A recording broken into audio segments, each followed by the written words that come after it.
thought you'd be used to the security type cameras. Okay. Yes, you don't care about that. You care about everything else. That's good.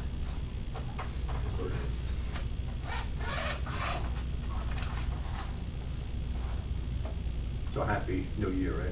Are we happy this Happy year New Year. or Well, somewhat happy? We're not far enough into it to know that yet. we can't make a determination? No, not yet. Hey, listen, we're all alive, so that's good. True.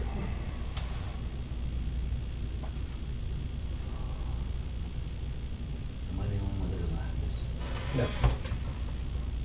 Some people have theirs either. Yep.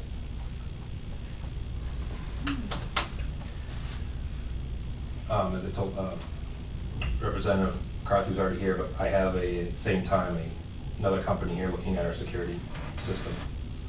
So maybe I can speak afterwards a little bit. Sure. But listen, why don't we get going? So we'll start the meeting at 9 a.m. sharp. And let me do something a little bit different this year, Jason. And just for the record, let us show that we have everyone here with the exception of Representative Conti, I believe, is a member of the subcommittee. So we're well represented. So Lieutenant Henry, let me ask you to start, and why don't you provide us with an overview of the budget, anything that's changed, anything you want to bring to our attention before we start going through the line by lines, which Sure. we appreciate it. Couple of changes in the budget that are significant to note is, just get down what number it is. 6100-012, which is medical insurance. Okay, let me go find it here. Okay. Ooh. Okay, so tell us all about 01. As we did this budget last year, when we spoke about it, we're looking to move some money around right now because we're low over that budget. Because we can't predict who's going to take a family plan, not a family plan, so it always fluctuates. But in the past, it's always been taking a snapshot of the previous year of where everybody's at, never accounting for open spots or people who don't take insurance. And that can change with any hires at any given time. So with the new finance director, made it more appropriate that those open spots and those people who take insurance to put everybody at least at a 2-person plan, which has made this why it's a significant jump. And I'm sure the finance director can speak to us more. They're in classroom 3. Classroom 3. Can you explain that again? Sure. The significant $111,000, Mm-hmm. that's pretty significant. Can you? Yep. Again, what traditionally in the past was done, the county took a snapshot of the year before what you were spending, never taking into account of open positions or those not taking insurance. So your budget could change at any given time and you were locked into what you were the previous year before without accounting for any fluctuation. This year we're over the budget because last year we tried to say at delegation meeting, we need to add a little more money. One person takes a family plan, we will be over. And we did go over and working on moving money around, going to the executive council, moving money. So what the new finance director did is to make a more appropriate budget. Those that don't take insurance or that are not staffed right this second, making sure that everybody's covered at least on a 2-person plan to make sure the budget doesn't go over, because if somebody quits or somebody gets hired and does take a plan, it affects that budget dramatically. If I explain that correctly. So what you're saying is that the figure you have, $498,000, is what you're gonna need if every single employee takes insurance. Nobody leaves and all the rest of it, it's the optimum number. It's at least a two-person plan. I mean, it could be fluctuate, yes. It could fluctuate, somebody could take a family plan, be a little more.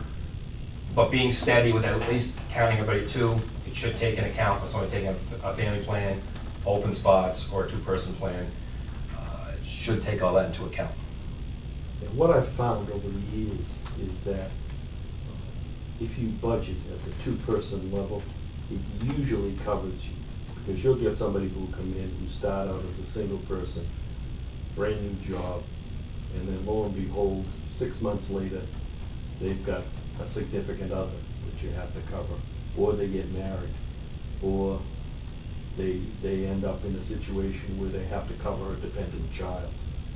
And I've found that using the two-person plan as the basis for that, and in addition, using that two-person plan to cover open positions. People we don't have on board yet, but we know we're gonna fill the position. Well, let me ask you a question then. Sure.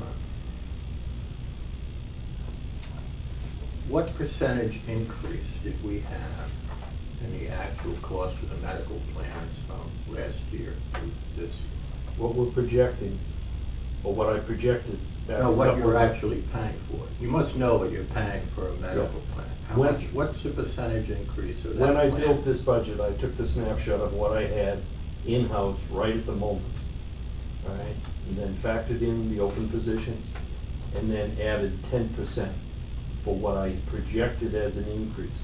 What we found out, you know, a month after I had done that work, was that the company came back and said, probably not gonna be 10%, probably gonna be 11.2%. So we're really a little under budget at this point. But what we're hoping for is that between now and the end of March, when the board of directors for the insurance companies meet, is that they will find a way to lower our projected guaranteed maximum rate from 11.2, and I'm hoping it'll get down under 10. All right, instead of just looking at the jail per se, I mean, because this question is gonna come up at a full delegation meeting. Now, your healthcare costs have increased 11.2% estimated. Right. My presumption, and I may be incorrect on this, is that the county, I would expect to have a flat head count overall for this coming year. I don't see any growth here. Maybe I'm mistaken, you can straighten me out on that one. So my question to you is, forgetting the jail, but on the big picture of the entire county, what is our increase in medical costs? Right now, we're projecting it at 10%. At 10, which, Mr. Chairman, may I? sure. You mentioned something that this year you were gonna go over.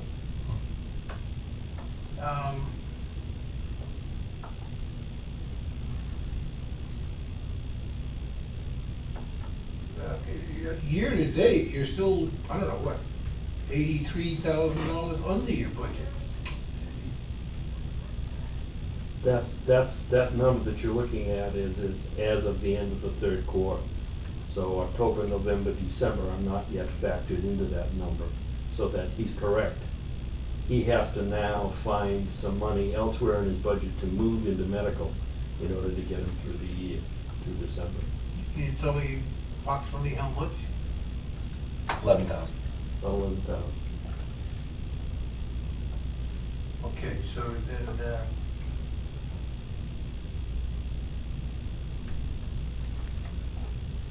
you're talking that 400,000 would have covered this year, then, Yeah.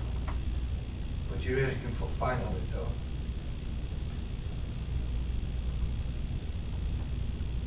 And there is possibility, there is always possibility in the budget process that I can move that number down during the process, that I can refine it better, that I can look at it, take another snapshot of it, and see where we are in terms of the increases. And then, you know, before you guys make your final decisions, I may be able to move that number down. Maybe, may have to move that money to somewhere else, but I may be able to move that number down. What is It's the- really a holding figure at this point, because it's the most volatile section of the budget. May I Sure, go right ahead. Where do you see it going? It doesn't seem to me that there's any slowing down or stopping in the increases. I mean, every year, 10, 12, 15% increases in the insurance. I know it's, you know, it's something that we can't really control. But where do you see it going? Do you see any light at the end of the tunnel? You know, I've been at this a long time, and I went through a period back in the 90s where we were looking at 22 and 23% jumps. Now it's calmed down. Now we're down into, sometimes into the single digits, and I would hope to see that continue. But, you know, a lot of factors play into that. What happens in the election, who gets to be president, what happens in the Congress, and what kind of actions they take in other areas that impact us as well. You know, it's an ongoing battle. One of our goals here at the county is to get more and more active with wellness so that we can drive our rates down, take an active or proactive approach to that so that we can look at that. We'll also be looking at alternatives, you know, at other companies. Unfortunately, the market has shrunk. You know, LGC got into a lot of trouble with theirs. We've had a new interlocal trust that we're with now that popped up when the original Harvard Pilgrim bit the dust. I would like to see that market expand and see more competition in it. I don't think that's going to happen quickly, but that's one of the things that we would try to foster through our networking is to get more competition in the market. It's almost a monopoly now. Pretty near. Pretty near. There are a few big companies that are backing all these plans that it's frustrating. You know, between that and the retirement system that, you know, it's not gonna happen this year, but we know next year there's bound to be a rate increase in the retirement rates. And that's something we can't do anything about. Thank you, Mr. Chairman. You had a question, Ed? Yeah, the premiums, what percentage did they all go up? You have that? The guaranteed maximum rate is now 11.2, and I'm hoping to get that down.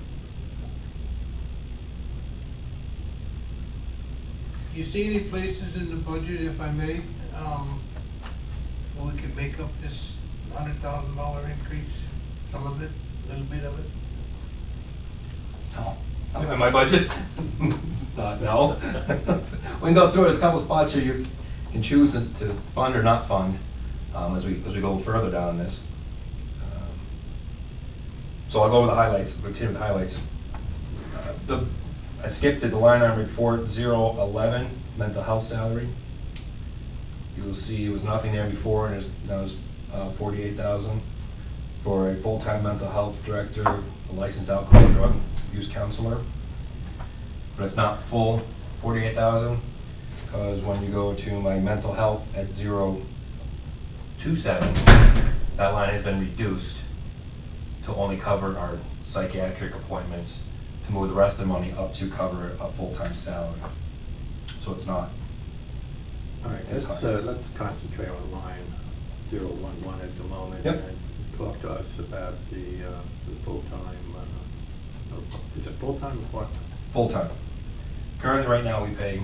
I didn't think you could get anybody for 48 grand who's a licensed person. In this area, yeah. That's my hope. I hope doesn't let's go much more, but that's Okay. a good hope at least. The reason being for full-time is, right now I have somebody 2 days a week at 14 hours at about $33,000 to an outside vendor. We really truly need to increase the hours for mental health and for drug and alcohol counseling. It is obviously seeing a spike in the drug and alcohol issue going on. We deal with them, county jail deals with them more than any other jail. We booked in 1,005 people last year and out, same thing. Most of them all have some sort of substance abuse problem. We have to create plans to work with them, transition back into the community. Mental illness is a big one where we try to work with Hampshire State Hospital to get them help. late act evaluations, license alcohol evaluations to get them into the proper programs. 2 days a week is not cutting it for us to be able to be effective, to get these people back out in the community and get them the help that they need. For me, this one is a no-brainer. Might be different to other people by using a full-time person rather than the outside vendor. Long-term goal for the jail. Tomorrow I have Chief of Probation's coming, I have Superintendent Cunningham, who started the Trails program down in Sullivan County, who did therapeutic community with the inmates, who himself and a couple of jails are looking at 60-day in-house treatment programs, is to work our way towards some sort of in-house treatment program. That would be the first step to get somebody here. Next step is to start working towards if we can find some grants and some funding. Right now is getting somebody here full-time to get this started and get this rolling with what's going on in the community and what's going on in the jails. So this may be redundant to you, but I think it's going to be helpful for me to understand here. Just take me through a scenario of you're a young first-time offender who comes into this jail and on some type of drug issue. Now talk to me about what this counselor is going to do and what that program is going to look like. And I'm not going at you, I'm just trying to understand. They're two different things. One, long-term for the program, which we don't have. Yeah. So we can talk short-term what this person does, and 2 days are here and they're full-time. When a person first comes in, they're always assessed at booking a bunch of questions for mental health and drugs. Screening to find where they're at and how they are physically. So they're seen by a nurse to check where everything's at. If they come up with some mental health questions where they need help, we refer them to a mental health counselor, but again, I'm here 2 days a week to actually meet with them and assess them and find out what the best treatment plan is going to be for them. We're going to be working with the doctor and some medications to get them stabilized for mental health. The problem is most things are co-occurring. You have people that come in with some sort of alcohol or drugs. So when you assess that, you need to find out what they're on first. The mental health person, a lot of people don't want to talk to corrections. They'll talk to a mental health counselor or the doctors. Doctors only PAs in once a week, doctors in once a month. So they'll get assessed of what they're on, work with the doctor to find out if there's, again, some sort of medication or treatment to get them to detox. Some is just going cold, as we have to go. And you need somebody here that they can talk to as they're going through. Because what comes out of being in the drugs is now usually their disorder. And that person, that person will do their assessment on them, would do they need therapy? Do they need outside, do they need resources in the community? Or can they meet once a week and do counseling? It takes 9 months to retrain the brain once you're off of alcohol and drugs to be able to think again off alcohol and drugs. Now, they're only in for a short duration of time, so it makes it difficult, but you continue working with them. The long-term goal is to get an in-house treatment program where you would have a 60 to a 90-day program, intense program, 5 days a week. And then when they leave here, they supervise by probation intensely, so they have the opportunity to actually get the education and be monitored so they can have success to retrain to not come back here. With the late act person or counselor person, also we have a lot of people come in that are when they're in crisis mode. They assess the person and decide whether or not do they need to go to hospital. Is this a candidate to go to New Hampshire State Hospital? If so, there's a lot of paperwork involved in New Hampshire State Hospital, because we'll send somebody down to get them stabilized, and sometimes they'll stay, sometimes they'll get stabilized and they'll come back. But they still need that assessment done by the counselor, somebody do that assessment before they can take them anyways. So a lot of your jails have a full-time person. We can also create we also are thinking for change programs going well. The counselor helps out with that. But he would also be creating more programs, not just thinking for a change. Counseling programs, alcohol and drug programs, anger management programs. So a lot of programs right on, besides their duties being right there, and case management, so they can help follow them back into the community of where they're going and set them up with those resources. Help set up their initial appointments, see if they're going to their appointments, and be the bridge to our community of resources that they can go to when they're out here. And your 48,000 on line 11 is offset by, We took some money out of the, or most of it is offset. offset by 027. Not all of it's offset by their about 13 million. Repeat that line number for me. 027? 61,027?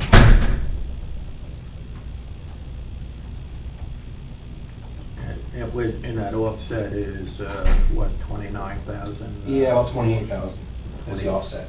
28? Yeah. Somewhere around there, because the rest of the money's in there, then that 027 line is for, we have to use the psychologists in the communities, which again, that's gonna be depending subject of the year and how bad the person is. All right, so what we're looking at here is a net increase of 20 grand if we go here. Mhm. Let me ask you one more question now. The $48,000 salary, you know, sometimes we talk salary, but let me direct this to our financial guru here. What's the loaded rate for this employee? What's it gonna cost the county? Would be Social Security, Medicare. Yeah, the whole shebang, so what's it actually gonna? Add another 16,000 in for medical and dental, and then like 2% for Social Security, Medicare, and then depending on, and it would be another 11% for retirement, because they'd be under the employee retirement system. So we're talking 7.2 for Social Security, 11% for retiring? For And- employer's portion of it. So anyway, Much so cheaper we're- than the rest of his employees who were up at the. No, I'm just trying to, you know, when we talk employees, you know, my observation over the years has been in the county in particular is we talk the employee salary here, and that's nice, but that's not the whole picture by Oh, no, it is. any stretch of the imagination. And that's built into the other accounts that are appropriate to that already. Thank you. Welcome. Thank you, I apologize for that. Happy New Year to you. Yeah, happy New Year. If I could just follow up on that? Sure. So Chuck, is there a rule of thumb, is it, when we consider retirement and everything else, is it another 20%, 30% of salary? If it's an employee who's under the employee side, Okay. then it's 11% roughly.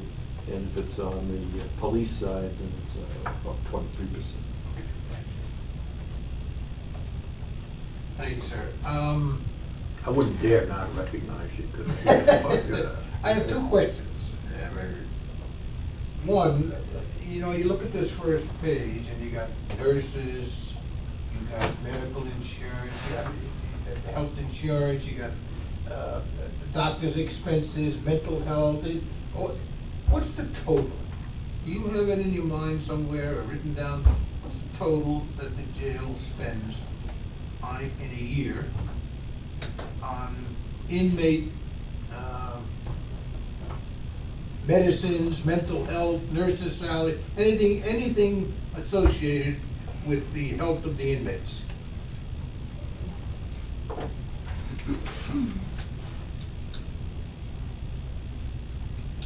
I'd like to know the total and then a breakdown. I know I can get it if I go through here, but I'm afraid I might miss something that's actually buried under a different name or something. And the other question I have is, you know, we have this task force going on down in Concord right now on relative to the opiate program, the problems that we're having in the state. And I think it's gonna happen, I'm almost sure it's gonna happen. We're gonna have an increase in drug courts. You mentioned how many people come in here on a yearly basis because of drug problems or mental health problems or whatever. Most are, Do you think that drug courts will cut down on that for you? no. You don't think it will? No. I've expressed my opinion to delegation, and that's what I'm talking about again tomorrow with Superintendent Ross Cunningham, Chief Probations Smith, a few other people tomorrow. Drug court has its place. It only curtails to a very small, limited group. It's your very high risk. So for this county, you're looking at a couple of people. Okay, you're missing the middle portion of a lot of people who are first-time offenders, who haven't got to a lot of time hanging over their head yet. So drug court is not for them. Drug court is a piece. Drug court is a piece. For here, for the volume you have, do I think drug court is the most beneficial thing for us? No. Do I think that we're looking at these alternative programs, the therapeutic in-house community program, where we can actually capture more of these people that meet the middle of the road, is a better way to spend our money? And if we had the money to go to drug court, great. But also the way it's written, we're gonna have to go after a federal grant first to have drug court, because we don't have one here. So you have to go to federal money first. And the federal drug court standard you have to follow are very strict, and it's gonna limit, very few people are gonna go through it, very limited. Everybody's had the federal money, can't wait till they get to do it themselves. This is why you see like Grafton County, they do their own kind of drug court. They fund it themselves through the jail. Rockingham County, once they got rid of the federal money, they were able to curtail their program and get more people in their program. So it's those type of things. Even Hillsborough County, they're debating, they don't want to take the federal money, the state money up front. They'd rather do some sort of in-house treatment program. It's not really getting money. It's kind of matching, you know, if it's going I do with the drug court, he's not giving me $100,000 for it. I'm giving you the $100,000 for it, the state. I'm giving you the $100,000 from the county for you over there. And it's not like I'm taking any money off. They're not reimbursing us, so county's giving money to it. And for a small amount of people, I'd rather take the $100,000 and do something that hits more people, I guess, is what I'm trying to say. It's not a cookie cutter approach. It does work for some of the bigger facilities because they have 35, 40 participants in it. But again, they've gotten away from the federal grant and they're hitting more people and opened up who's eligible to be in the program. The commissioners are right now, today, along with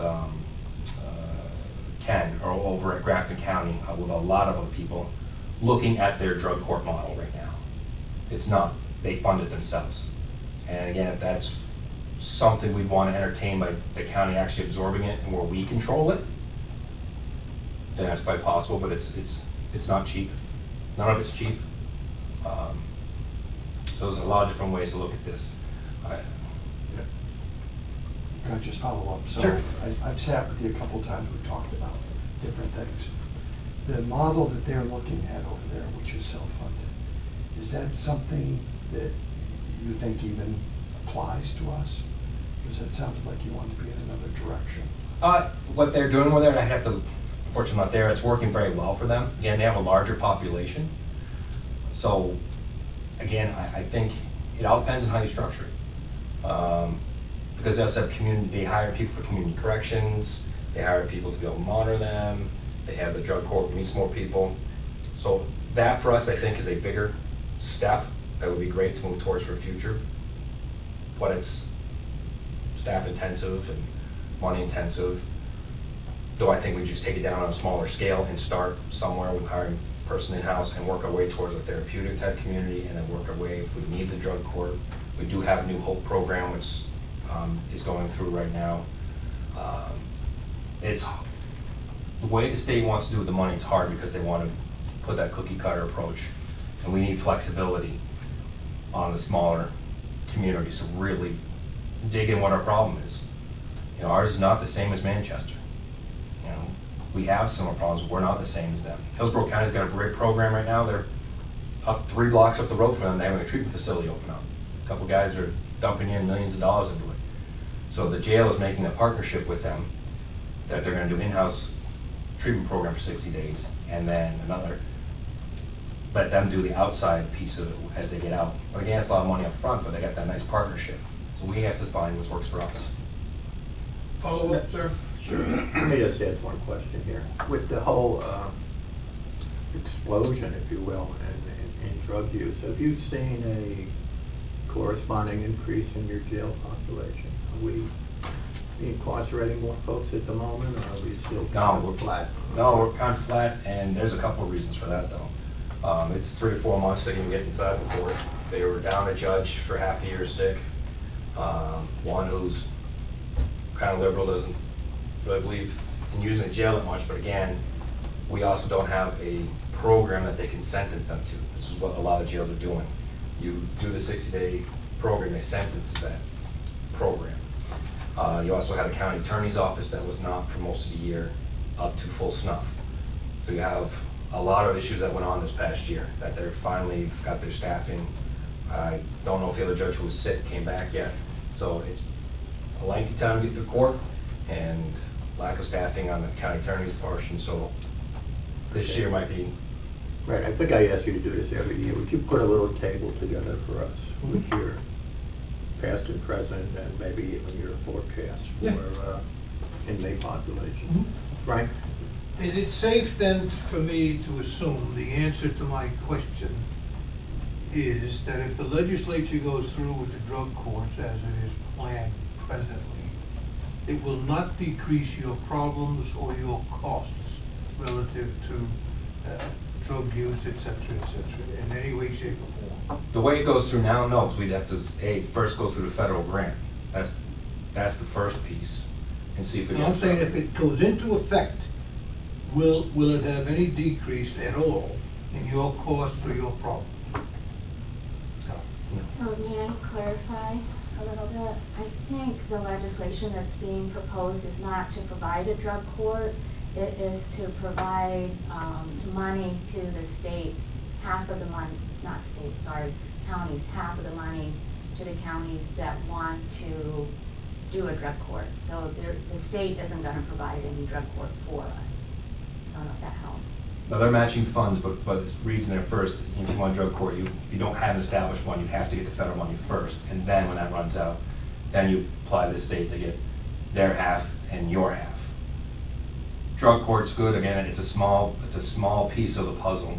Do I think it's gonna be significant impact on us for keeping the inmates out? No, I do not think it's a significant impact. Do I think it's a significant impact for those people that qualify for it? Yes. So, Do you see us having any partnering opportunities with the larger counties when we get into the drug court side of this? Or is this designed that we all have to invent our own wheel? I can't give a solid answer. I don't know, because there's a lot of things that go into play. They're technically our inmate. They're not the other county's inmate. That's one problem. And transportation is another problem. They have to go to drug court. You have to show up. So most of them don't have rides. That's part of the issue with rural area too. So if you're taking them out of this, how are they getting rides down to there? That's another cost. Is the county absorbing that cost for them to get rides? Who's monitoring them?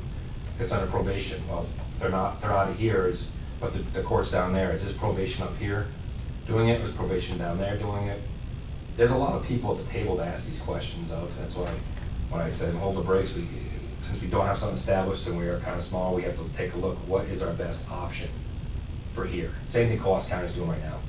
What is their best option for there? And is it drug court, not drug court? Because they don't have drug court either as well. Okay. Any other, Ed? And what local resources are we partnering with? Northern Human Services, that's who we have right now for our person that comes in twice a week. What about like Green Mountain Rehab, which is the old Lakeview facility? Would you do anything with that? I would, yeah. That's all we have is that one that you're using? There's no others to be used? Not in this community. Yeah, the new, the White House, White Horse that opened up, but it has nothing, we don't have a partnership with them per se, because that's something that, it's religious based and only for males and very intense. People can go to that program, but it's not one of our, it's not like the court's gonna sentence them to there, But our only provider in this community for mental health and resources really is Northern Human Services, which is typical of a small area. Everyone wants to put money into some sort of treatment programs. It'd be great that they had more. I think if we expanded Medicaid and Medicare would be very helpful. because they lose their money after 30 days. If it continues while they're here, then other treatment facilities would take them because they're still covered. And it makes it a little easier for us to get them some help. Okay. Moving right along, go ahead.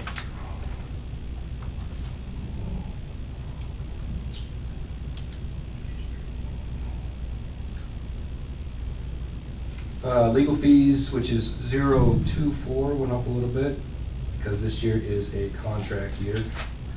It shows 0 on your current budget because we didn't use it this year. They took it away as part of when we were going through the funding crunch. We had 5,000 scheduled in there,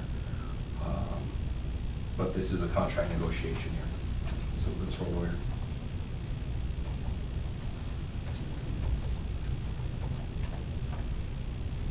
What are the costs associated to union contract? Meaning? You talking about the negotiation part of it, or? Well, that's what it says, union contracts. Yeah, when we actually negotiate, it's the fee to a lawyer to do the contracts. That's what the $7,200 is for. Pays a lawyer's On fee. the part of the union. Part of the county. That's the county portion paying. We have a lawyer who sits on the county side to negotiate the contracts.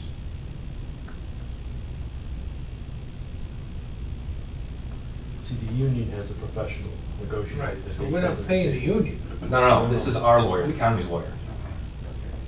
If I could, the, your contract that's coming up, that you're working on, how many years is that for? The union contract, is that a 1 year, 2 year? Hasn't even started. This won't be even started until, probably not until September, October. But This past one was a 2-year contract. okay, and so, all right, so we don't know the term on that. If I could for Chuck, what does the county have over, because I believe, are we negotiating 3 contracts this year, this coming year? Yeah, at various points. Yeah. Do you know what that total number is going to be for all 3 contracts, what we see in budgets? No, I could pull that up. Okay, sounds good. And Jason, are you aware, your union contract you're going to negotiate, is that, are you looking to have that as a multiple year, 2 year, 3 year, or are you leaning to 1 year, or you're out of the process and that's for someone else? I'm in process, speaking for myself only, because I'm not sure what the county is. I prefer to see a multiple year contract, 2 years, 3 years. It costs us less money on lawyers anyways to do that, and that's kind of what this past time while we staggered those contracts. Delegation had asked the county to do, and what I've been used to is usually a multiple year contract. But Thank you. Chuck, let me, go ahead, Sam. Oh, I think one reason that we were going year by year was so that we could spread it out more evenly, the expense, but also we were looking, waiting to see what the impact of the Cadillac tax were going to be. Isn't that part of it? The reasoning on why to not do multiple years, so I'm not sure. we did multiple years in these past contracts. I All of them think we multiple. started doing, one of them is a 1 year, isn't it? We started spreading it out for those reasons. I think Yeah. one year we brought them all, they were all just 1 year. Uh-huh. And then when we got in the next cycle, we were gonna talk about whether 1 year still made sense, or whether it was gonna be multiple, or whether we were gonna alternate those terms. I just didn't know where we were deciding. I think it alternated some this last one. Somebody, I think one was one a 3-year contract? One might be a 3-year contract, one was a 1 year. I know that I know there's some staggering of these contracts that were done this past one, but right, the Cadillac tax, I'm not sure where that's going. But again, I would assume part of the negotiations is the county is also looking at, like I talked about, going to bid insurance, which can come to play with your contracts. Chuck, let me ask you, if I may, a process question. The difference this year on contract negotiation is, A, you're here, and we have a county administrator. And what always used to drive me crazy with contract negotiations here is that we have an outside attorney that certainly no one in the delegation would negotiate a contract and then come back and say, look what a great job we did. It's a 3% increase or 4% increase. So my question to you is, do we intend now as the administrators of the county, if you will, where do you see your role in this? Do you see yourself setting a ceiling as instruction to your negotiator, and in effect to say, hey, this county can afford within the bucket of salary and benefits an overall 2% increase, go negotiate? Or do we see any changes coming? I would hope. Yes. I've got a long history of contract negotiations, obviously with the teachers' unions for many years.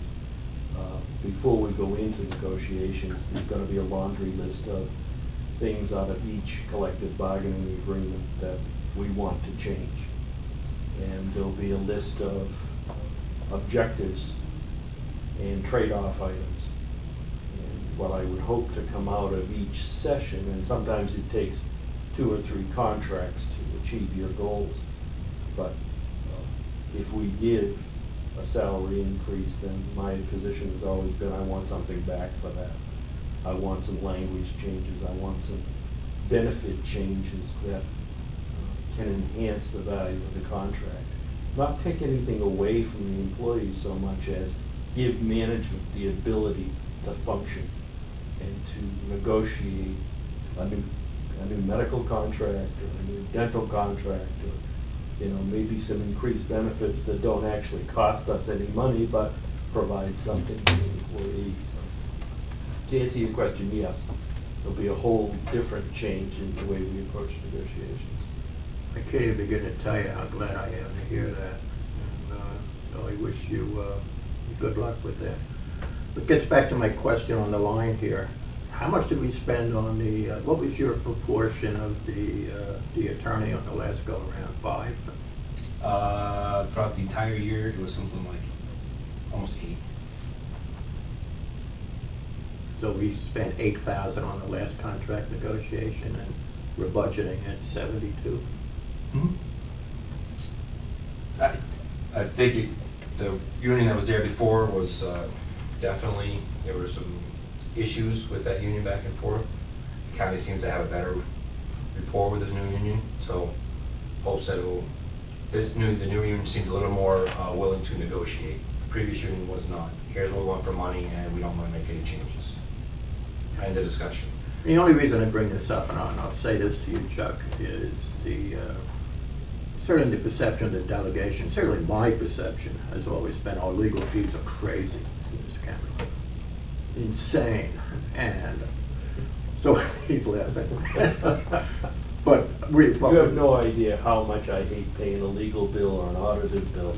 Yeah, all right, well, that's a good point. But anyway, in the interest of perhaps addressing this, maybe again, I don't know if this is so much for you, but to Chuck, if you can maybe put a little table of legal costs that we've spent over the past contracts, and what you're proposing for this contract might be a good thing for the delegation when we get into this. But trust me, it will come up. And, okay, thank you. Any other questions on this, Frank? Yeah, obviously I've missed something in the last 4 years, because I was always under the impression that the commissioners did the negotiating for the county on contracts. They sit in on it. Pardon? The governing body typically sits in on it, but it's common to have a professional negotiator if you're matched up against a professional negotiator. And there have been many instances in my past where I've done the negotiations. But it depends on who's on the other side of the table and what the governing body is willing to do, how much contact they want to have. I've had negotiations in the past where I did it by myself. I'm not particularly happy doing that because it's always good to have some support with you and somebody else to talk when you lose your voice, those kinds of things. But those are the kinds of things we're looking at. So that's nothing new, that's something that's been going on all along, and Yep. it just went over my head somehow. The commissioners sat on the last contracts. I sat with the commissioners and our lawyer at the last one, so. I'm kind of shocked, Frank, because I thought nothing ever went over your head. And now, if another balloon that's burst. Well, they could have buried it in the, you know. All right. Mark. Thank you. To Frank's point, I'm very encouraged by what I hear here, Frank. I think the commissioners took a backseat approach and were in the room, but listened to what the negotiations were, and I don't think really steered the conversation.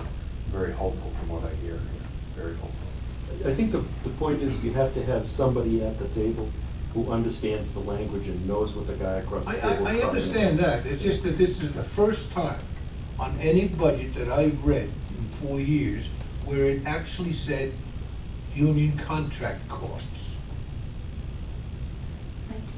Mayor, I think this is a great time to thank the commissioners and the administrator and Chuck for the new format that we have, because in the past we did not have this memo line, so we didn't have this information.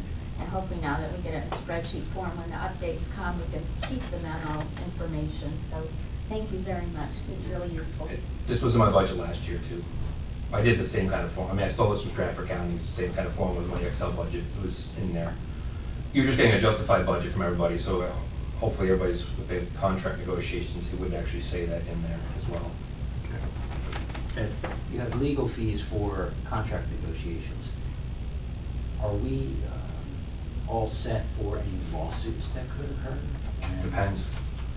Some are from inmates that are covered by our prime experts care provider. If we have an outside investigation that has to be done, we didn't have them this past year. Again, I don't know from year to year.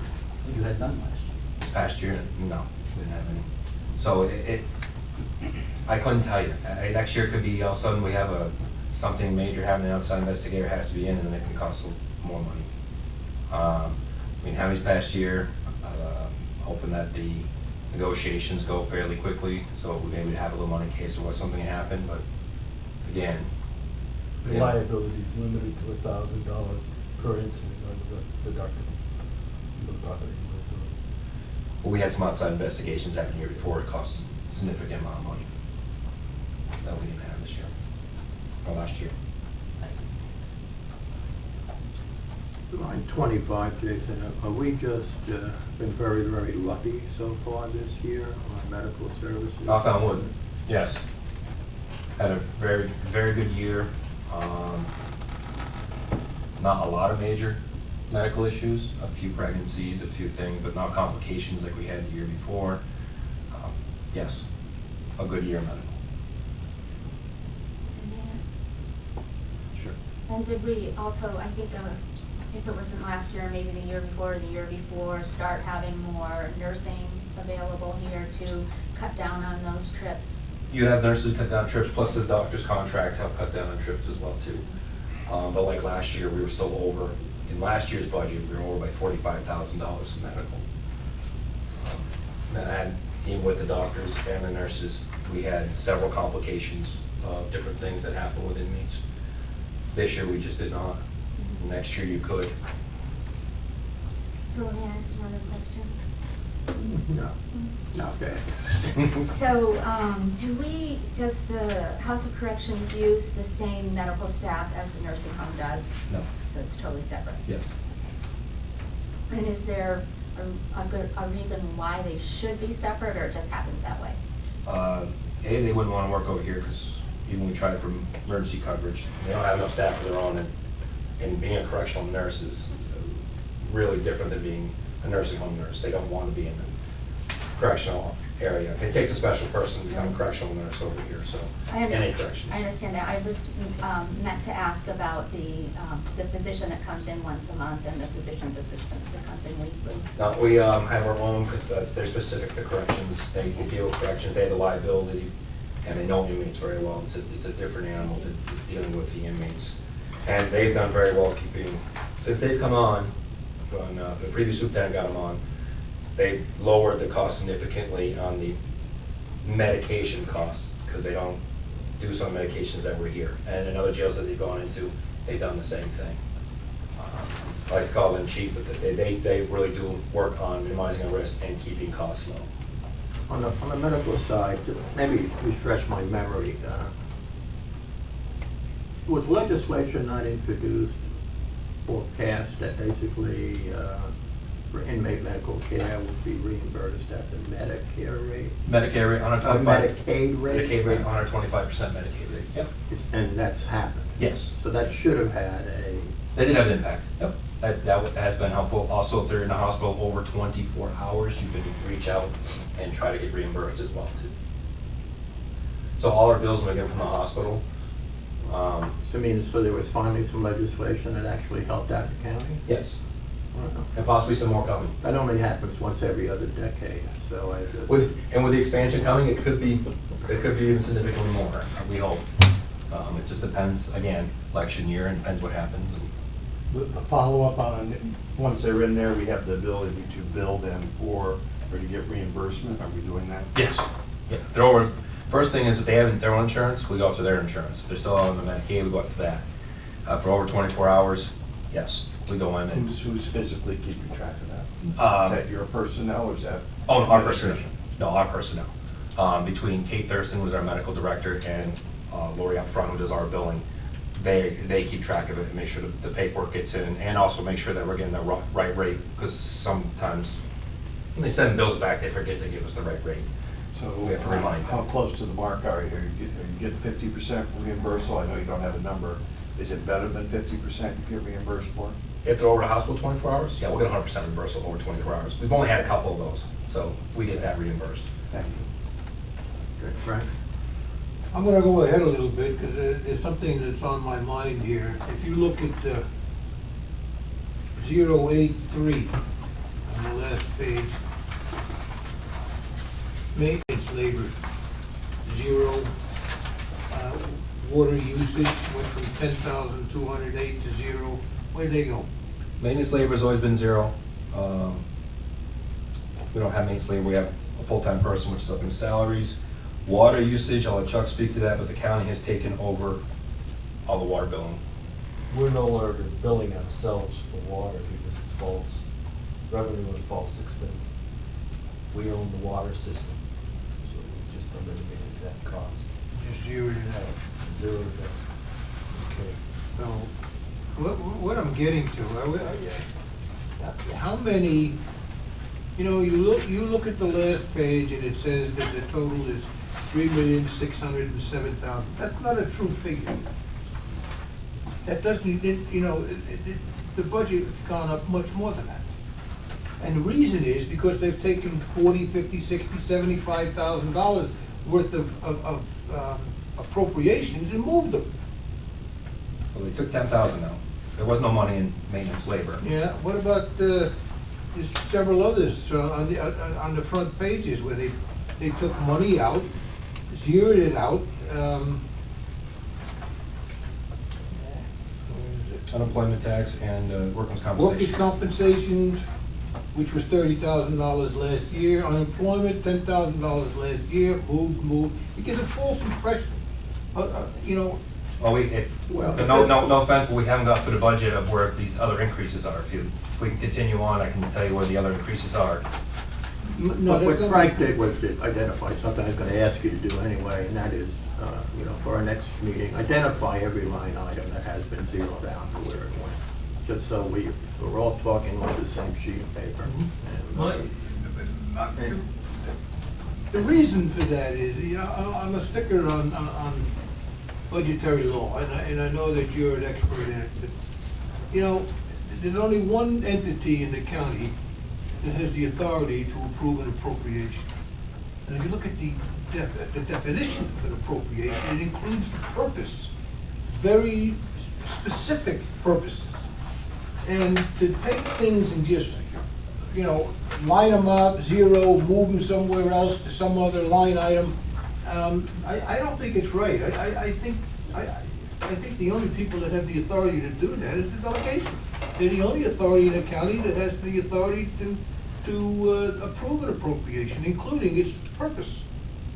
So I'm just, for the simple reason it gives a false impression on the true costs of a department. You know, if you take, like health insurance, instead of saying, well, health insurance for the jail is gonna cost us $52 million. No, you take that out, you put it over with the counties and the other thing, okay, now we're running the jail for only $2,000. You know, see what I'm saying? You get a false impression on the true cost of running the jail when you start moving stuff around and putting it somewhere else. And I don't think it's appropriate and not in accordance with the law. I'll defer My over here opinion. since that was moved over here. I think that's the administrative decision, not a department decision, how to lay that out. What's that, like? I think that was a decision that was made by the administration, not by the department heads to categorize those. Oh, I'm not putting blame anywhere, I think the procedure is wrong, no matter where it comes from. At this point, I just wanted to bring every attention, it has Jason to put together a listing of discretionary, what I call discretionary budget increases as opposed to non-discretionary. So when you read through this, you get an idea of frankly what as a administrator of the jail that within his control and what is not within his control. Just to make the budget process a little easier. That's not to say you don't have a right to question anything. Of course you do. But to give you some idea of what's going on, I think you'll find it helpful. You know, particularly when you get into those big ticket items like on the back here. And we certainly have a right to talk to our county administrator about the overall increase in medical costs and some of the big drivers that are really hitting this budget.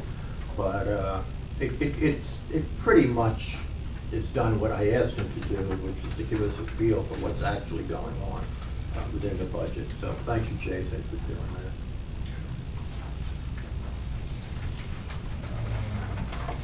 that. Big expenses. It's not expense, it went down, so I'll explain why. 029, other fees and services. It went down because some of the IT stuff that was in their IT contracts, like for revised learning and facility dues, came out of the IT line, rather than this line. So I reduced those costs of what's being paid from the IT line.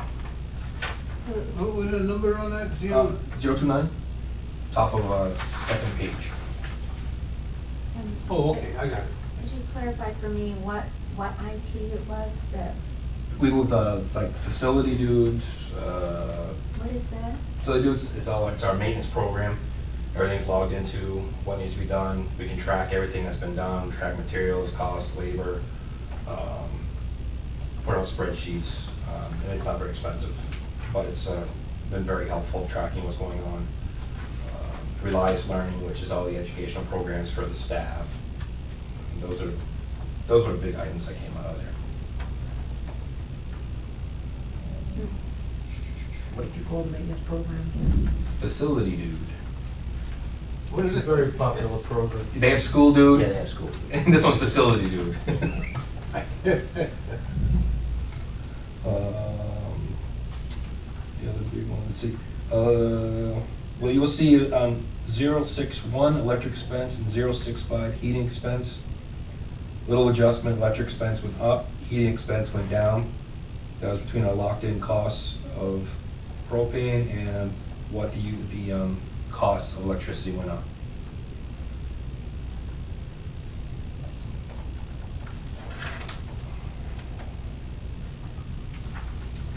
Question on the academy, you got 8 going to the academy, is that an increase in what we normally send, isn't it? Nope.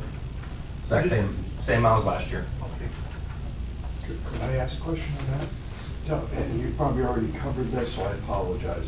What's your turnover rate of personnel been this year? Went from 53% to 33%. And you had something to do with it? I don't know. I hope so.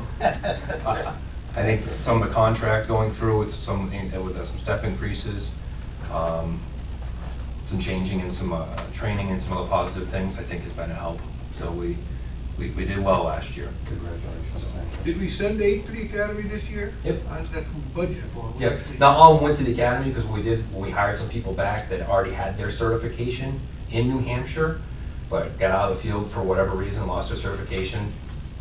To get it back, we spent the $500 to get it back, went on to send it down to the academy for 5 weeks, so that's actually saved us some money, which is helpful. I have one next year, same thing. She already had her certification, we'll pay the $500 and not send her to the academy, which is nice. What's the percentage of the employees now that are academy? All of them? They have to be before they can work? Is that it? No. When we hire somebody, they get training through the training department, and they also get training on the floor. And it varies from person to person because we want them to be comfortable with working with the inmates on the unit, processing, control room, usually 2, possibly 3 weeks of training, and then they're able to go work the floor and get more training while they're on the floor until they're able to go to the academy. Contract says we'll make a best effort to get them to the academy within 18 months. We try. The union's been good. If I tell them I can't make it, they're like, okay, as long as you're working towards that goal, they have no problem. What's the percentage now, approximately, of academy graduates that are here? Well, out of 32, I think right now we're looking at only about 5 that are uncertified. 5 that are on. Good. So, and I'll say from, we're losing a couple. We just lost a couple. One went to Carroll County, Maine for $20 an hour in corrections. I can't blame him. His girlfriend's up there too. The other one got a great opportunity to become a surveyor, and his family's into that. So and it's more money, and it's a Monday through Friday job, so here's what it is. Less complaining about the pay and more, and so I don't mind people losing for good reasons. Does that You know, reach your compared to what it 33%? was to where it is. Oh, they're awesome this year. Hopefully the rest of the year goes okay. What's that? No, compared to what that turnover rate was and to where it is, it's a very good thing. If we can stay in the 30, 33%, we're actually pretty close to what the other jails are. They're about 25%. I met with some superintendents last week, and they're all hovering right around the 25% mark. Good job. So Reach over and pat yourself on the back, you did good. we're trying. The other kind of big ticket item, well, first of all, you have an increase in the maintenance budget, which is 081. Bless you. What is it, 081? Third page, Okay, up yep, page, yes. yep. You'll see it's up. The maintenance budget, there's not much I can say besides, there's a lot of maintenance to go over. There's a lot of issues. This past year was $1,500 in HVAC system and then some, plus motors and other things that went. So you're looking at almost $20,000 in the HVAC system. The year before that was over $18,000 in the boiler system. Big ticket items that keep happening from year to year that, makes it very difficult to, it's difficult, it's strainful on the maintenance budget. I had to take some of our maintenance budget, take out the fees and services when I really didn't want to, but things keep breaking. In 2018, there is a 5-year plan to work on fixing some of these issues, which should be presented to the county and start I don't know if they're gonna start in 2017 or 2018, but I have it as 2018 from training who does our stuff now. At least they gave us a general idea of what it will cost for a 5-year time frame to fix the boilers, HVAC system. Yes, you'd have to go to bid, but at least it's there to know what you're looking at. And then bond is up in 2017, so good time to start looking at some of these repairs. You may have already answered this, forgive me, I got the hearing problems, but the current budget is 45, year-to-date is only 32. You expect to go over that?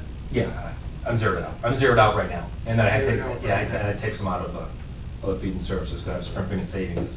I And do some other between 15 things. and 16, you think an additional 11,000 will do it? I couldn't tell you, just like right now, the parking lot lights are outside. They don't work when, as soon as we get rain, because the ground, in the winter time, because the ground swells, there's a crack in the pipe somewhere, it's broken. I don't know what that's gonna cost to fix, but it needs to be fixed. there's things like that they run into, like, I don't know the cost. Yes, I understand. Perhaps if we go green out there with solar panels, you'd be okay. The back.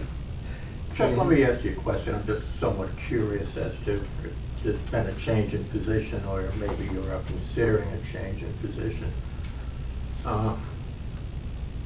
If I look at this jail, just the jail, you know, if I go into the boiler room, I can look at those 10 boilers, and it's very clear that they've exceeded their normal lifespan. They're going to need to be replaced. And of course, we have no capital reserve account. We have no reserve accounts, period, because the county, frankly, and the delegation for that matter, for the most part, never wanted to go there. What's your position on it? Should we start establishing reserve accounts? Because this is, seems to me, this is crazy. We not only don't have any reserve accounts, we don't have a significant fund balance. So both of those are goals. And in order to build the reserve accounts, what we will start working on this spring is a capital plan that goes out 5 years and rolls each year. So it's always a 5-year plan to begin to address these kinds of issues. No, because we know the boilers are going to fail at some point, and you know the HVA system is going to fail at some point. It's going to have to be updated. All of those things will be taken into account, and we'll start building that capital reserve. Sure. Rather well, Frank.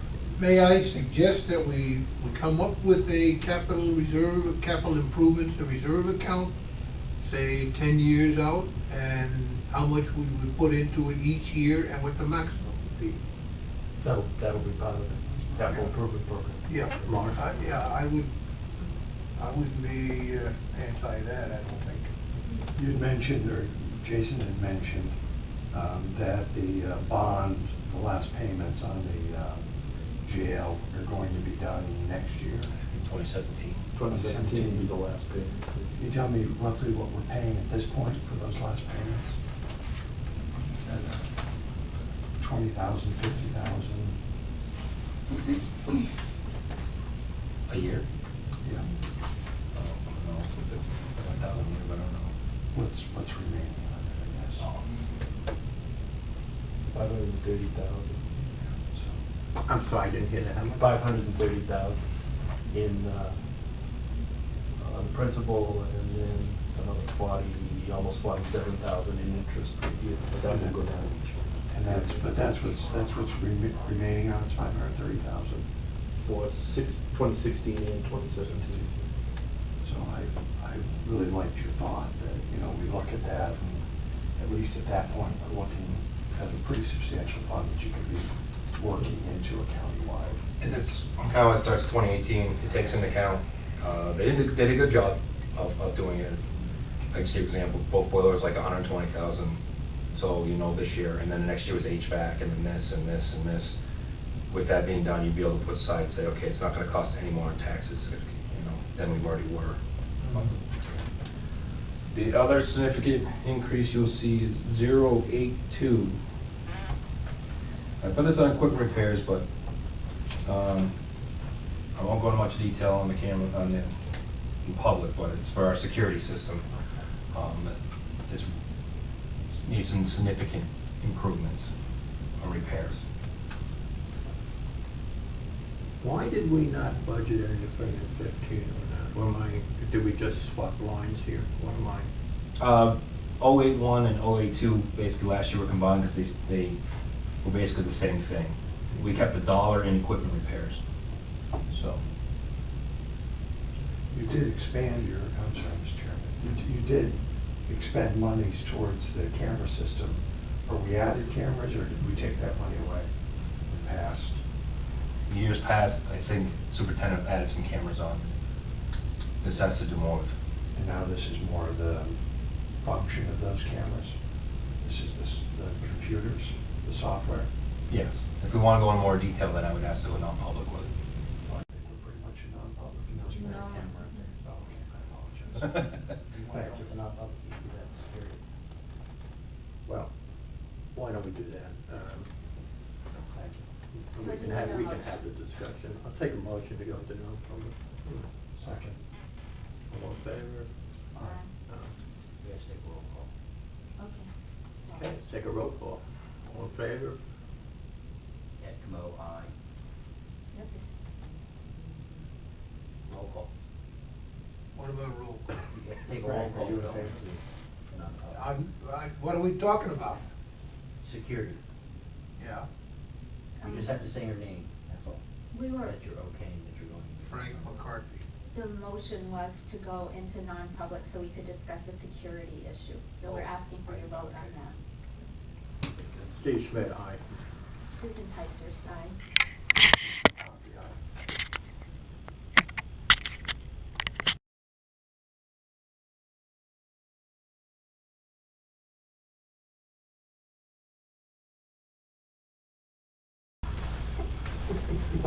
Those are your significant increases. The rest of them are small or neutral. So I don't know if you want to go back to line by line or how you'd like to proceed. Go back line by line.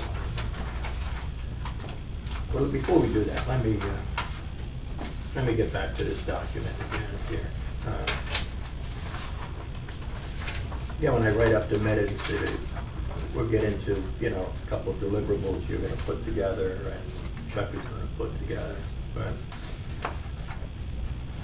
on the bottom of this, perhaps if you would just add a little bit. In other words, we have a budget that's up 7.7%. And maybe either you or Chuck, because I think it'd be good for when we finally do get to a full delegation meeting. Of that 7.7% increase, which is $302,250,000, whatever it is, of that increase, what percentage is attributable to discretionary spending and what percentage is attributable to non-discretionary spending is what I'd like to see there. Now, before we get into any further or get into any other discussion as to whether we're going to increase or decrease any particular lines, but I think that's just really good information for folks to be able to look at. So they don't have a heart attack at 7.7% when in reality you're dealing with a discretionary figure which is much lower. Okay. Let's do a reverse and let's see if we can make any headway on the lines.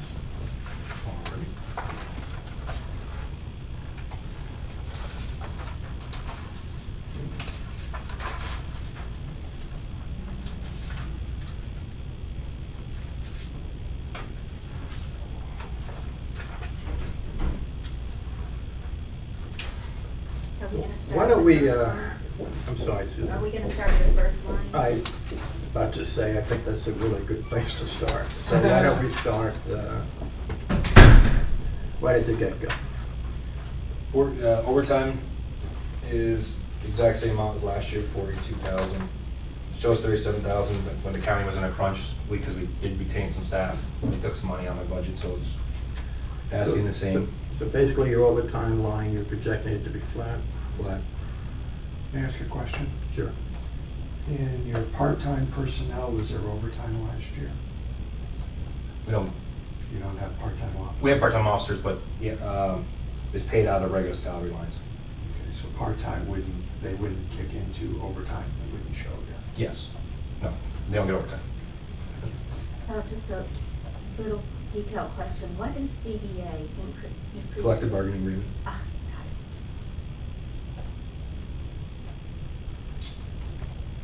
Okay, the James Bond line, 007. Administrative salary lines, that's including the proposed increases by the county administrator. On those salaries? Yes. Is that- Chuck, so you're projecting an increase of what for the non-union wage increase? A $1 increase, 50 cents, January 1, retroactive, when the budget passes, 50% April 1st, line up with the contracts. Okay. While we're here, Sure. your majority of your people are union. Mm-hmm. And tell me how how the merit-based pay regulations or policy that's in the works are coming out into the next, does it start working in or it doesn't work in? For the union? Or for the, I guess it'd be for the non-union, where we'd be talking. The non-union, I know that the county administrator is working on, that would be based off of positive performance evaluation. The union's already inside, it is already based on. I understand that. Okay. So in this cycle that we're going through, that's not included, it's the next cycle, if I remember correctly. The wage increase itself will kick in 2017. The process will start in the spring. Where did you move the others, salaries? There's gotta be something missing here. You went from 517,000 in 2014 down to 281. Yes, the sergeants will move back into regular salary lines, which is 009. Sergeants went back into the union. You did, the sergeants? Yeah, they used to be considered as part of administrative salaries. They're included in the union. So they're union, Yeah, from the sergeants down are all union. they're all union, okay. Yes. 008, nursing salaries, same thing. The increases there is with the, same with the non-union raises they go through. 009. So they're gonna be getting $1 more next year sometime, right? That is what's projected. The regular salary 009, that is the union contracts and the union salaries already negotiated through the CBA, collective bargaining agreement. Social Security, again, based off of business office and numbers, we have Social Security. You stop me if you want me to explain more or anything. Was there a percentage increase in Social Security this year? I mean, from 7, no, just, okay. Mark, you had a question? Yes, we have one person, if not two, or someone that fills in, that helps with your outside work with the inmates when they're processing wood and so forth, overseen from your facility. Where does that person fall in here? Doesn't, not part of my budget. I don't pay them. I'm not talking about the inmates, I'm talking about the supervision of the inmates. I don't pay anything with the farm. They supervise the inmates out in the farm.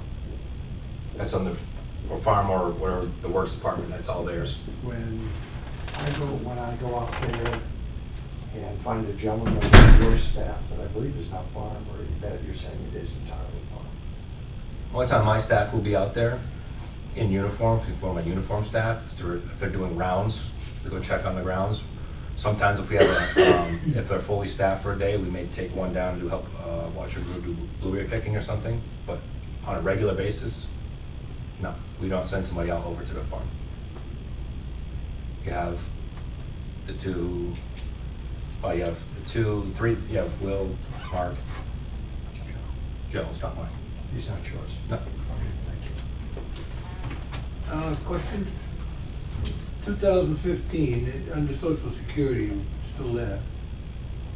As of the end of October, you spent $11,500 out of $19,800, leaving you, what, $7,000, $8,000 left over for only 2 months. And why the increase from 19.8 to 26? Percentage didn't go up. Well, what I got from this house, we got like $3,211 left in Social Security. Because this one's a little older from when they budgeted through. There's gonna be a little bit increase in Social Security with the one extra hire.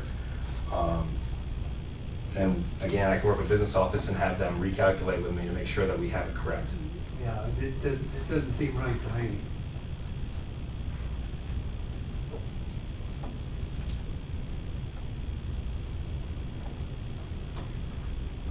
Let's see.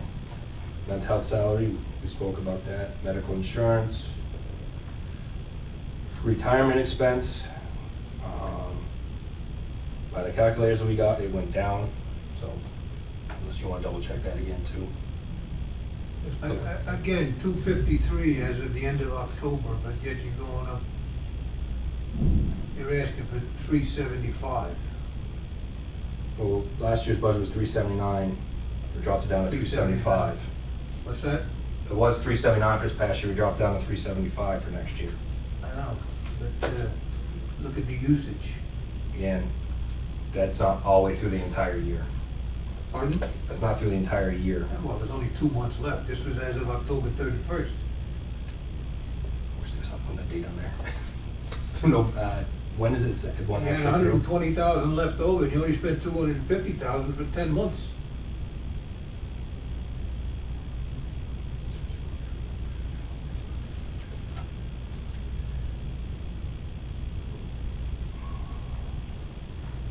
On the newer one that I have from the office says it's $23,717 left in the retirement expense. I'm not sure if the last bill came in or not, so I'd have to check with them to see if there's one more bill that came So in. you're working off of, what date was that prepared? Because my sheet here is the last one I got at the delegation meeting, which is obviously incorrect. That's the same one I'm reading from Frank. But Yeah, and this is what makes things difficult.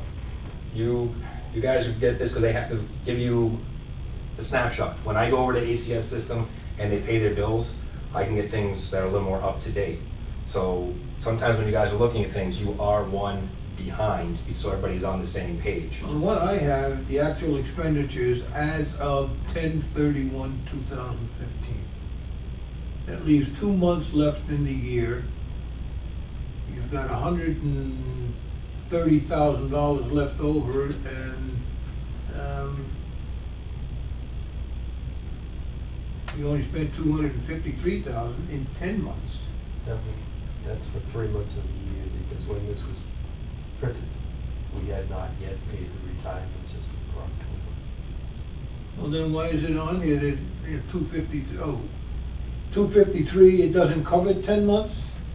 Because 9 months. Pardon? It only covers 9 months.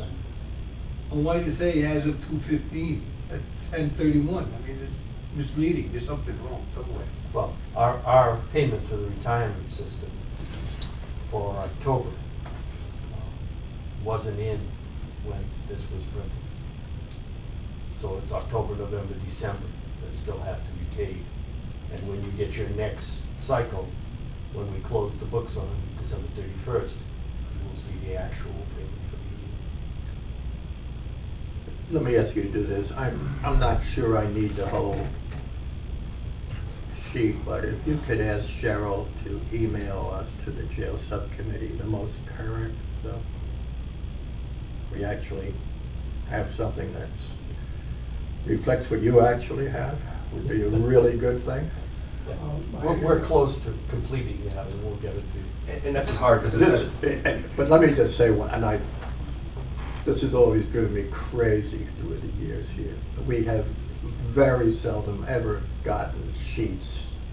We're trying to build a budget and we don't even have what was actually spent for the end of the current year. I mean, it's just the way the county did business. And God, it just needs to end. I agree.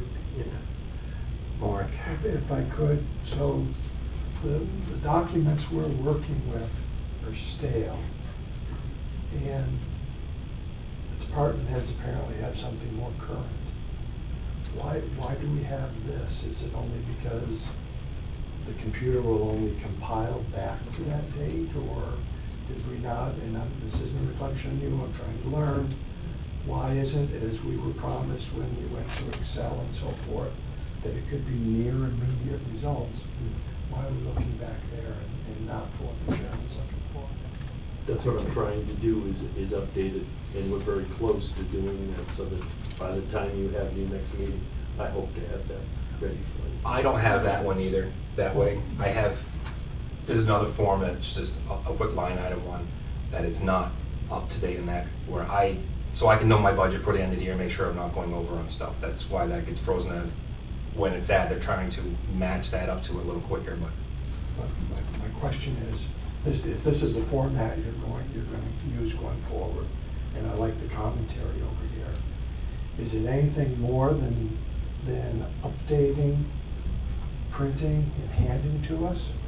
Or are the numbers sitting somewhere for a month and then looked at and then brought forward? I was hoping we were more real time. I think it's a combination of, traditionally, you've gotten it with 1031 or 930 on it. Traditionally, right.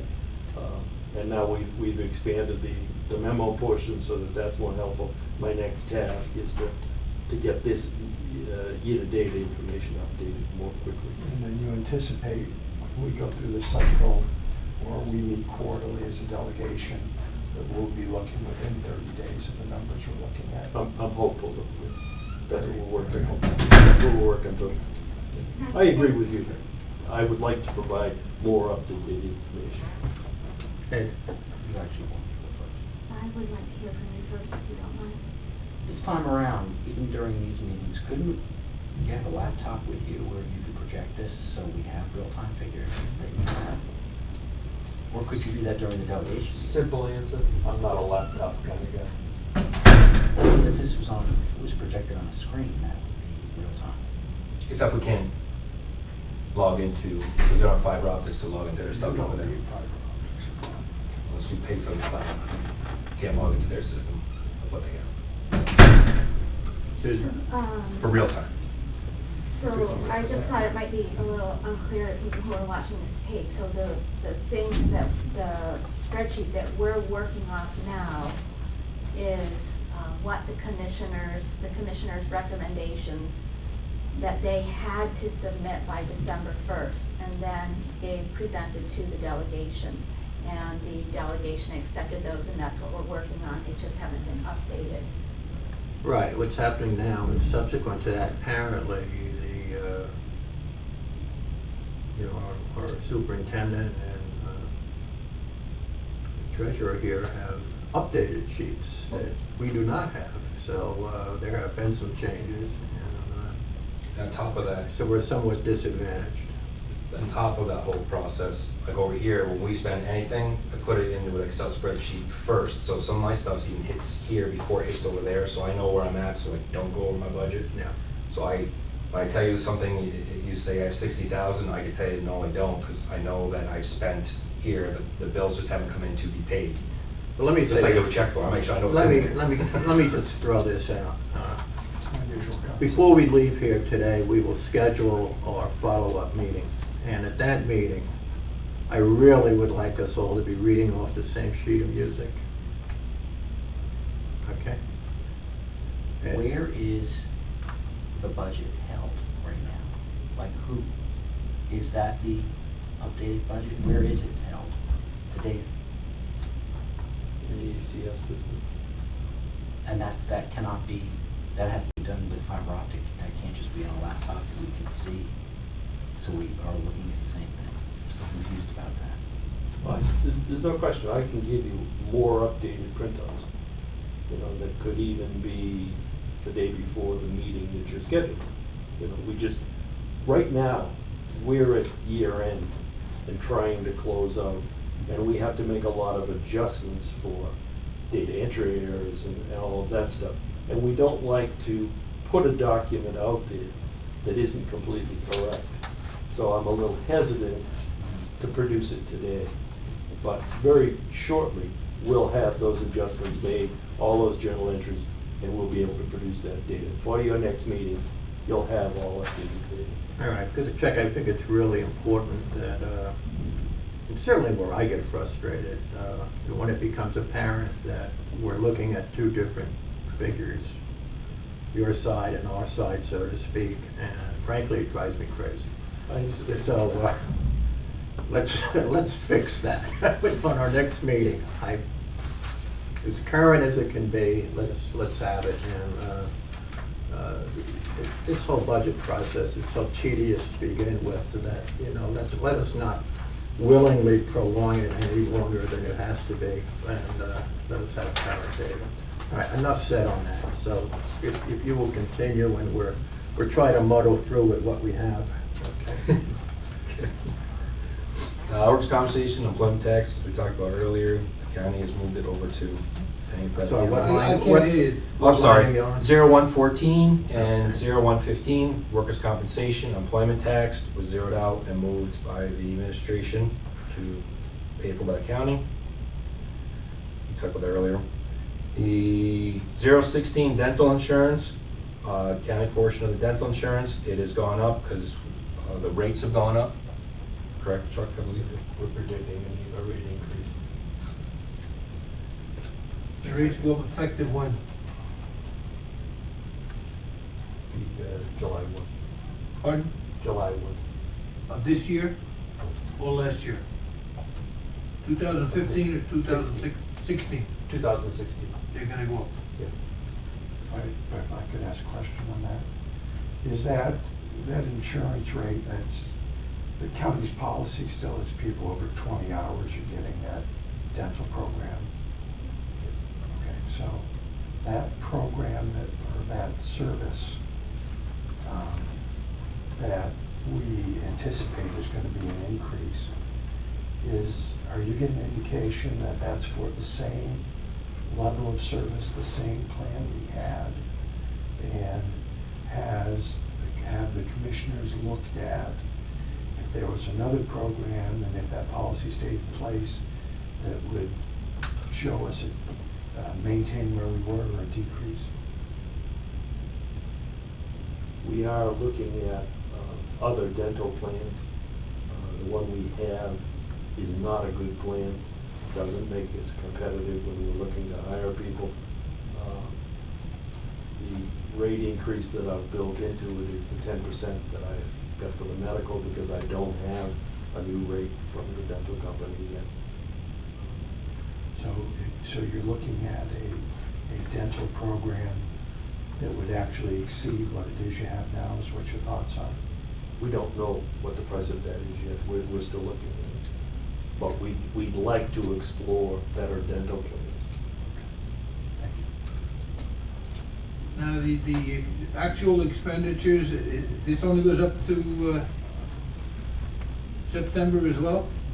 Yes. All of them, even though it says the end of October, they only go up to the end of September. I'd have to double check on that. It may include October, but I'm not positive. Because that doesn't make sense either. You know, if it goes up 9 or 10 months, no matter what it is, it's what, $500 a month? And you still have $1,600 left over, but yet, if it goes up to 93 for only 6 months, then the increase actually is over $4,000 in the payments? No. Wouldn't be that much. Well, according to this, you said the increase was due to the increase in the cost, but only for 6 months. It doesn't come into effect until July. So that would mean it would be double that, which would be a $4,000 increase. You talking about between what's actually been paid out versus what's going up to? No, I'm going on it with the proposed budget of 2016 is $9,300. That's a $2,000 increase. They actually took away $1,000 when we were in a money crunch out of that dental line. But the increase was caused by an increase in the cost. But that increase doesn't become effective until July. So the increase is double that, actually, yearly, it's double that. So you're saying that the increase went up $4,000, which is on what, 50%?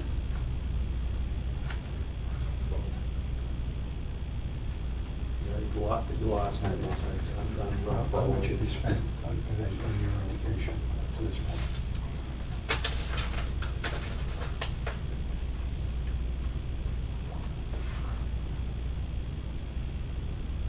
$663.88 left in the dental line budget. What was the question? I didn't hear it, Mark. So it appears that he spent $7,000 right now, and you're running up to when, Jason? Again, Is that as of I got this. December sometime? Yeah, December sometime, so there might be still one more payment coming out of this. We're gonna be pretty close to zero. Yeah. That's not my point. My point is the increase. from the 76 to 93. Well, Almost $2,000, but that only covers 6 months because it doesn't come into effect until July. yeah. So if you cover 12 months, the increase is almost double that. There's $1,000 in there that was cut out of the budget during the budget process when there was a crunch. And there's an increase built in that we don't know about yet, because we don't have a rate increase. So that number may come down when I find out that number. You know, all the medical and dental numbers are fluid at this point. I may be able to get them down, but it's too early to make that decision. I understand. But you're anticipating a rate increase of what percentage on dental? I'm using 10% now because I have no information from the dental company yet. I would be thrilled if it was a flat increase. Okay. Sometimes that happens in dental, especially with the low-end plans. But once I get that information, then we'll adjust everything down. Yeah. I think all we're looking for really is to understand your rationale, that's all. You know, not being critical, just. No, I understand. Education and training. Before we go on, let me just see if I can understand the timing here. Is there a nursing home meeting at 11? No, Sheriff's Department at 11. Is anybody a member of that that's here? You are the only And then at 1, I meet At with 1, my well, I'm friends. with him at 1. Are you on the sheriff too? No. Aye. Yeah, everyone is on the sheriff except. I am, yeah. All right, so we may go a little late just but we're here. All right, so we need to adjourn here in 15 minutes to, Okay. Or maybe 5 all right, minutes. let me just, Maybe. while you're all here, before we go any further.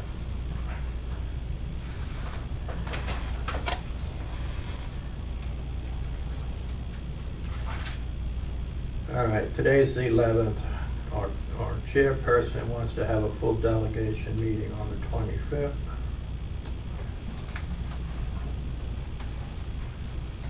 I think we're gonna have more than enough information. I'm trying to, I don't know, is it a week from now too early? I would prefer not doing this on a payroll week.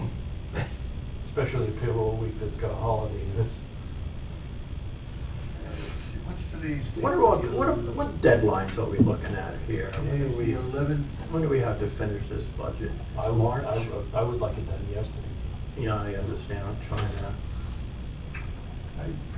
How about the 1st? Would that work? It gives us a couple of weeks, and, First is what, the Monday? it's a Monday. It is a Monday, yes. Could I put in an early request for an afternoon meeting instead of a morning meeting? Sure, anyone, I don't have a problem with it. No, I The have 1 to. o'clock meeting work? Works for me. Can you do 1:30? You're- I'll compromise you're- if you can. You're pushing, Susan. As long as we got here by 3:30, 'cause I have to get my daughter, so You need to be out of here by 3:30. 3:45 latest, so. I don't think we need All right, In that case, I'm not making a meeting, I'm all set. Can we have the meeting up in the administrative office, can we? However you want. All right, let's do that for 1:30 on the 1st. Thank you. 1st of February. And you want back in this conference room, or you want the delegation room? We don't really care. I like the delegation unless Jason needs to be here for a reason. No, I do it over there. Whatever you like. If we can get the room, we'll get the room, okay. Yeah, the public finds it a little disturbing to have to go to jail in order to. I think we should have a tour again. It's just that I feel very secure here. But, all right, so why don't we do that? And then, just before we adjourn here, basically what we're looking for, if I understand this correctly, and we'll take the next 10 minutes to go through it. This will be updated.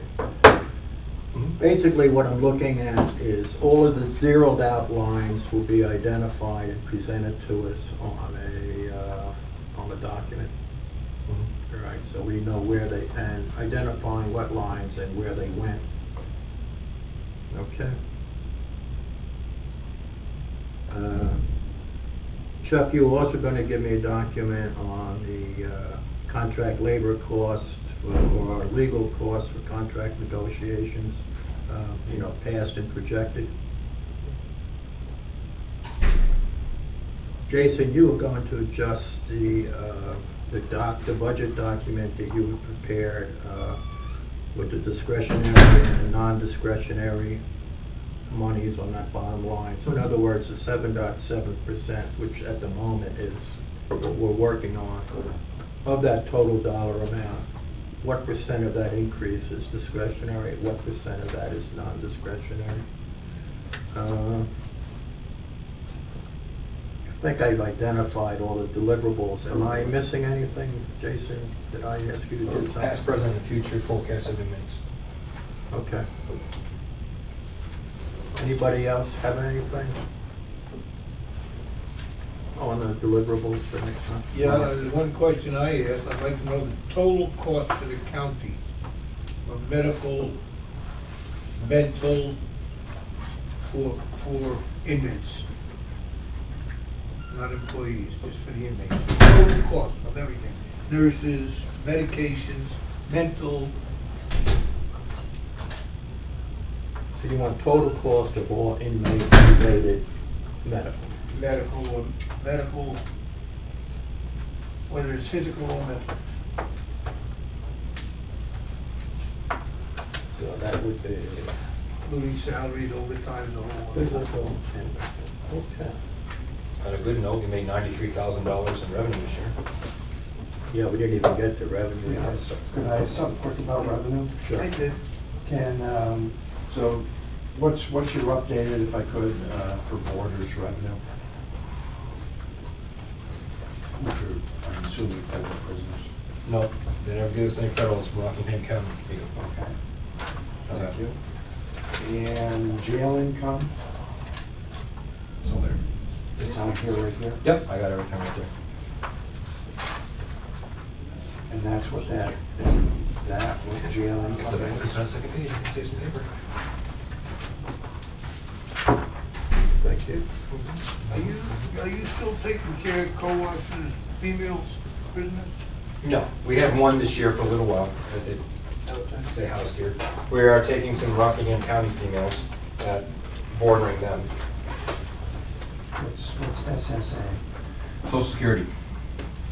We have to give a list out when they find people that are no longer eligible for it, then they need money back for saying the list. So the line under .040 jail income, that's what this is? Revenue from miscellaneous sources? Yeah. And that's your Rockingham County revenue.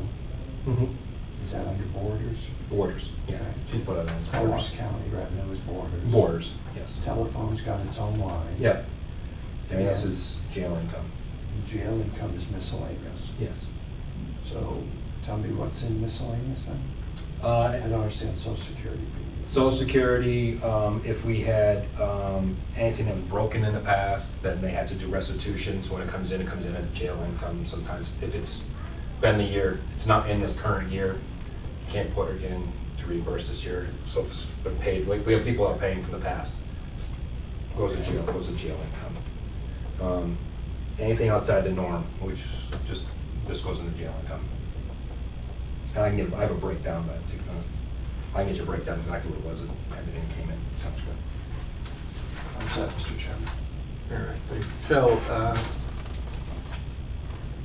Jason, so you're expecting or anticipating that your revenue will be basically the same this coming year? As the No, I put it down to 78. The Rockingham female count is down a little low, so I don't want to go over. And I'm not sure what's going to happen with the federal rates with the phones, because with that all in court back and forth, we may end up losing phone revenue, we may not lose phone revenue. So I want to make sure that we're going to be okay. So I put it up about $78,000 in revenue for next year. Okay. And could reach over and pat yourself on It's gonna be the back. $74,800. Because that was a big improvement from.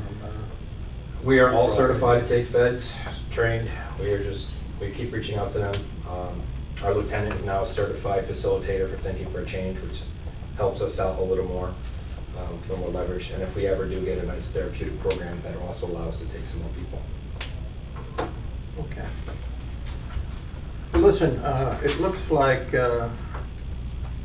give you folks time to go. I will get these minutes out within the next week. I know we've got a busy week in Concord coming up. I'll try to get them out by the end of this week. I think we all have enough information to go forward for, will be a meaningful February 1st meeting. And what I really want to do there is hopefully finish this. I think we all have enough questions in our mind. We have some deliverables coming back. We should be able to go on a line-by-line basis and prepare the jail budget for presentations to the full delegation. I don't see any reason why we cannot accomplish that on 2/1. So anyway, that would be the goal. I thank you for your participation. Chuck, I really appreciated you being here today. I think you added a lot to the meeting, and I'm glad to have you on board. So thank you very much. Okay. So, motion to adjourn. So made. Please take coffee, donuts with you, take something. What do you want to do for next hour? Now that you've ruined the whole thing, Coffee and scones next door, you think? we can do it.